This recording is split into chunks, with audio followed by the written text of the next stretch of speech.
So I've watched 28 Years Later, a film that I've been eagerly anticipating, one of my movies for 2025 that I had to see in cinema. The original 28 Days Later, in my opinion, is such a groundbreaking horror film, man. What a movie. 28 Weeks Later didn't quite hit the same highs, and it had its fair share of frustrations. I did have some frustrations with it, but with that said, it was still a good watch. I'm not gonna lie to you guys. So naturally, I was curious to see if Danny Boyle could recapture the magic of the original after 23 years and bring something new for a 2025 audience. Let's get into my review. So this movie, set 28 years after the rage virus first broke out, survivors have adapted to life in a post-apocalyptic UK.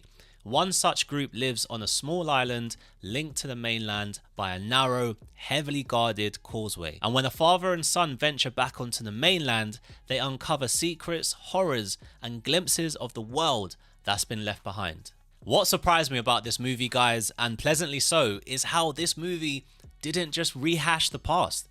Quite refreshing to see in 2025. I was concerned it would simply repeat what we've already seen, but it confidently goes in a new direction. That made the experience feel fresh and unpredictable, which I like in horror movies. The film introduces us to a new way of life, almost reminiscent of The Last of Us in its depiction of isolated villages and restructured societies. The island setting, which becomes inaccessible during high tides, does add a clever layer of tension and vulnerability to the community. This film leans hard into character and world building. The performances are impressive across the board. Aaron Taylor-Johnson delivers a grounded, compelling turn. Alfie Williams, who is a new face to me, really holds his own. Solid performance from him as well. But the standout in this movie, guys, without question, in my opinion, is Jodie Comer.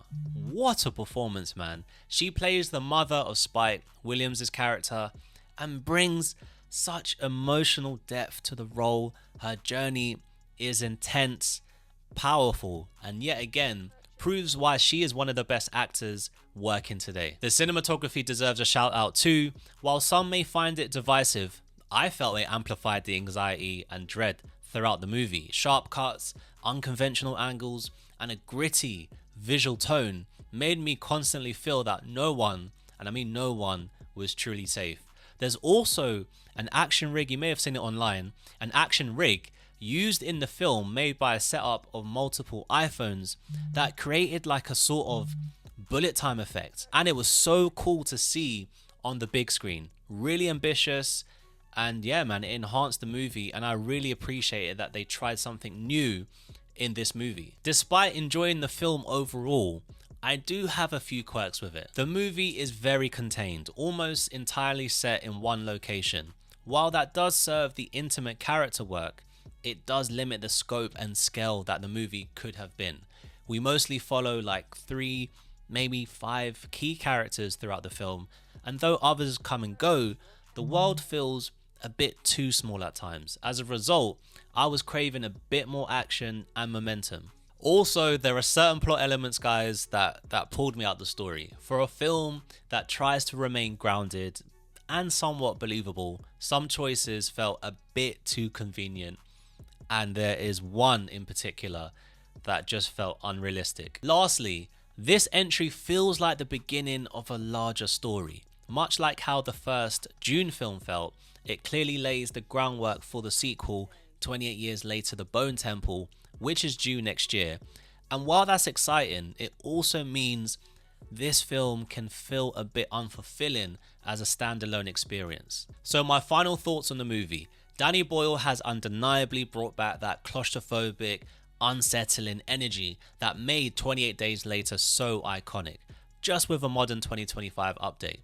While it doesn't fully stick the landing in my opinion, and it does suffer from some pacing and plot issues, it's still a solid and compelling return to the world of rage. If you're going in expecting a replica of the original, this might not be the movie for you. But if you're open to a new direction, fresh storytelling, and strong performances, then there's a lot to appreciate here. So with that said, I give 28 Years Later a Lowery grade B-, and that means this is a good movie. It has compelling elements, but also has some flaws. It's worth a watch, especially if you're a fan of the franchise. But yeah, guys, that is my take on 28 Years Later. But I want to hear from you. Are you excited for this next chapter, or do you think the franchise should have stayed in the past? Let me know in the comments down below. Don't forget to like, subscribe, and hit that bell so you don't miss my next video. Thank you for watching, and until next time, guys, peace.